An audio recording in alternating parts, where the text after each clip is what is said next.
Uning oppoq badani, oydinda tovlanayotgan ipakdek terisi ko'z oldimdan ketmasdi. Men uxlardim, lekin tushlarimda faqat u bor edi. U uyg'oq edi, lekin men uning xayollarida ekanligimni bilmasdim. O'sha tun, o'sha yomg'irli, momaqaldiroqli tun bizning hayotimizdagi hamma narsani o'zgartirib yubordi. Bu shunchaki ehtiros emasdi, bu yillar davomida yig'ilib qolgan, portlashga tayyor vulqon edi. Assalomu alaykum, aziz tomoshabinlar. Bugun sizlar bilan bo'lishmoqchi bo'lgan hikoyam, ehtimol, ko'pchilik uchun taqiqlangan mavzudir. Lekin bu haqiqat, hayotning o'zi. Agar siz ham inson qalbining eng chuqur, eng yashirin burchaklaridagi sirlarga qiziqsangiz, videoni oxirigacha ko'ring. Kanalimizga obuna bo'ling va qo'ng'iroqchani bosing. Tayyor bo'lsangiz, boshladik. Mening ismim Nodir.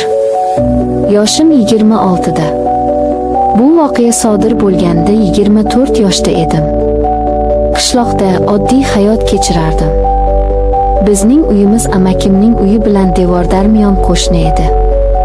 Amakim maktabda o'qituvchi, ko'pincha ishda bo'lardi. Ularning bitta o'g'li bor, mendan katta, shaharda o'qiydi, faqat dam olish kunlari kelardi. Va inobat kenayim. U 40 yoshlarda edi, lekin unga qaragan odam buni aslo aytolmasdi. U kasalxonada navbatchi hamshira bo'lib ishlardi. Uning qomati ochig'ini aytganda, qishloqdagi har qanday yosh qizni hasad qildiradigan darajada go'zal edi. Men uni har doim hurmat qilardim, kenaya deb murojaat qilardim. Lekin ich-ichimdan unga bo'lgan munosabatim boshqacha edi. Uning har bir harakati, kulgusi, hatto oddiygina yurishi ham meni o'zimga tortardi. Bu shunchaki jinsiy istak emas, balki qandaydir tushuniksiz, o'smirlikdan qolgan bir hayrat va ehtiros edi. Bir kuni ertalab odatdagidek ularnikiga bir yumush bilan kirdim. Eshik ochiq edi.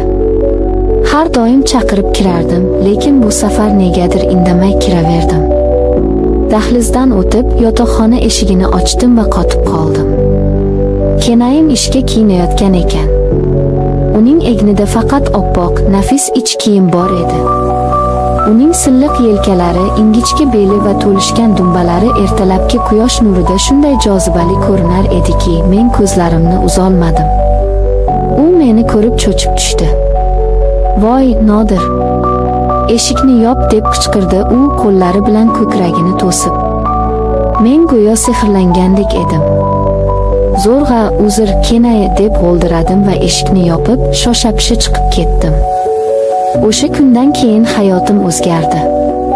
Kenayimning o'sha holatdagi tasviri ko'z o'ngimdan ketmasdi. Kechalari uxlay olmasdim.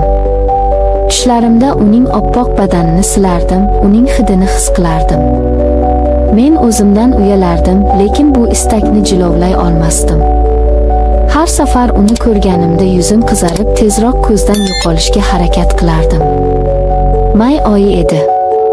Havo iliq, bahorning mast qiluvchi hidi dimoqqa urilardi.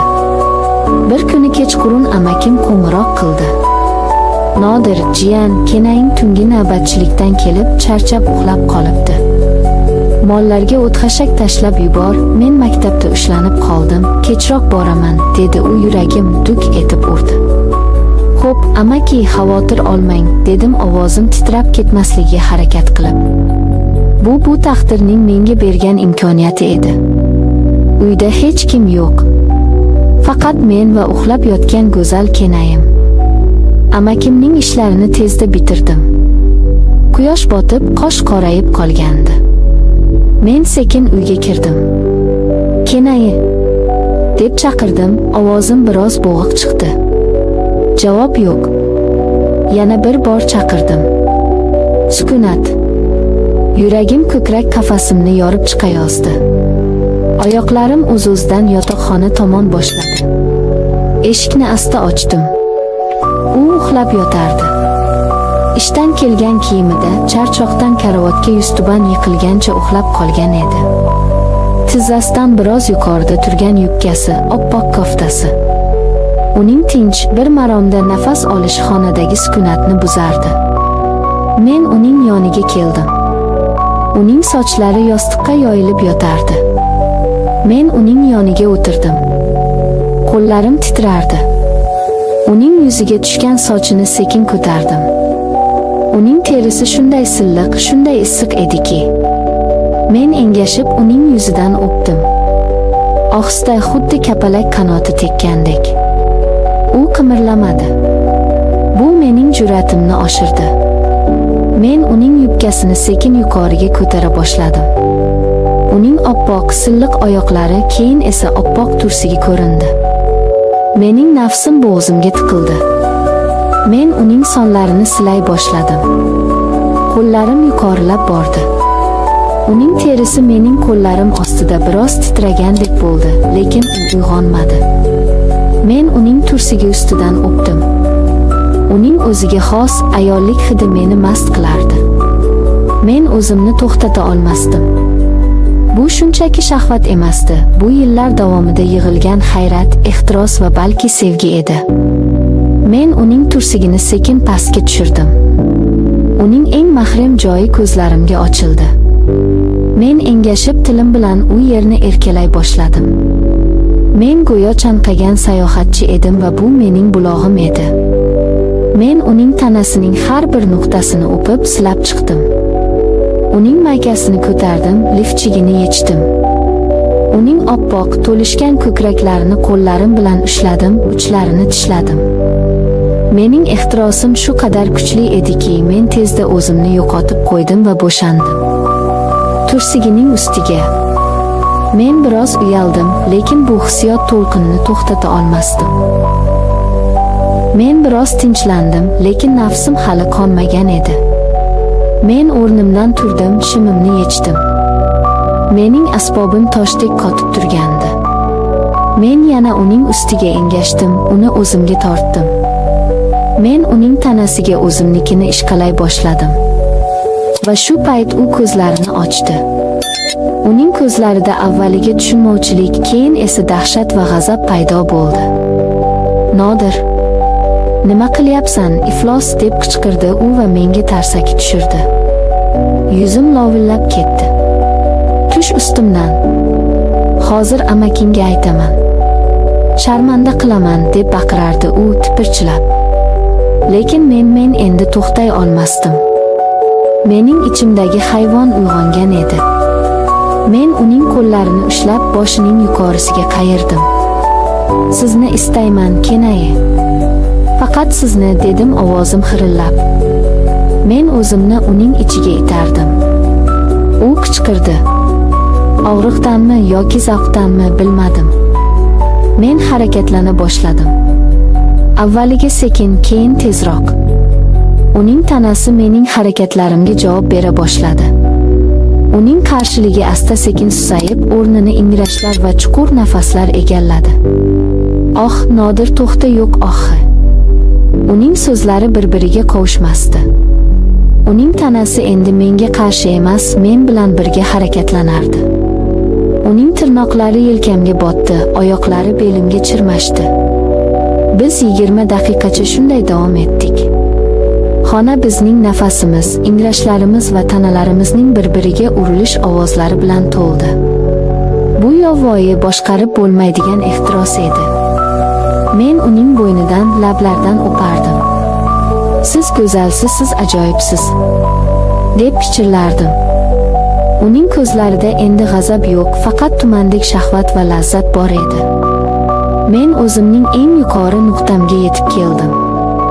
"Kenayi, men hozir", deb ingradim va bor kuchim bilan uning ichiga bo'shandim. U ham men bilan birga titrab ketdi. Uning tanasi qattiq taranglashib, keyin bo'shashdi. Biz bir-birimizning quchog'imizda holsiz yiqildik. Biz biroz shunday yotdik. Faqat og'ir nafas olishimiz eshitilardi. Men boshimni ko'tarib uning yuziga qaradim. Uning ko'zlari yumilgan, yuzida qandaydir tinchlik va qoniqish ifodasi bor edi. Men uning terlagan peshonasidan o'pdim.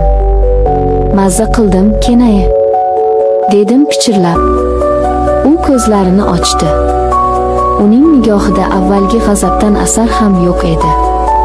Uning ko'zlari chuqur, sirli va biroz ma'yus edi. U qo'lini ko'tarib mening yuzimni siladi.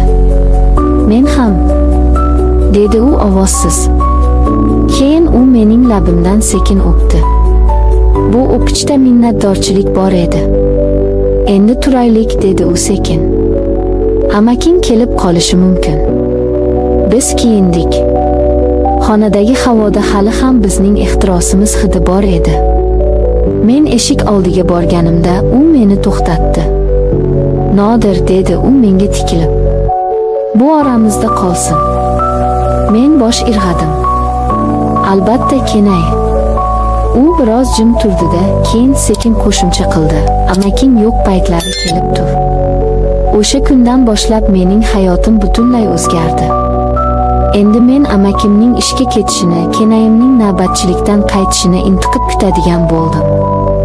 Bizning uchrashuvlarimiz tez-tez takrorlanadigan bo'ldi. Har safar bu yangi bir sarguzasht, yangi bir ehtiros portlashi edi. Bu bizning kichik, taqiqlangan, ammo shirin sirimiz bo'lib qoldi. Men bilardim, bu noto'g'ri, bu gunoh. Lekin Kenayimning quchog'ida his qilgan baxtim, u menga bergan o'sha olovli nigohlar, bularning barchasi har qanday gunohdan ustun edi. Biz bir-birimizga kerak edik. Uning yolg'izligi mening ehtirosim bilan to'ldi, mening orzularim esa uning haqiqatiga aylandi. E'tiboringiz uchun rahmat. Agar hikoyam sizga yoqqan bo'lsa, like bosing va o'z fikrlaringizni kommentariyada qoldiring. Keyingi videolarda ko'rishguncha xayr.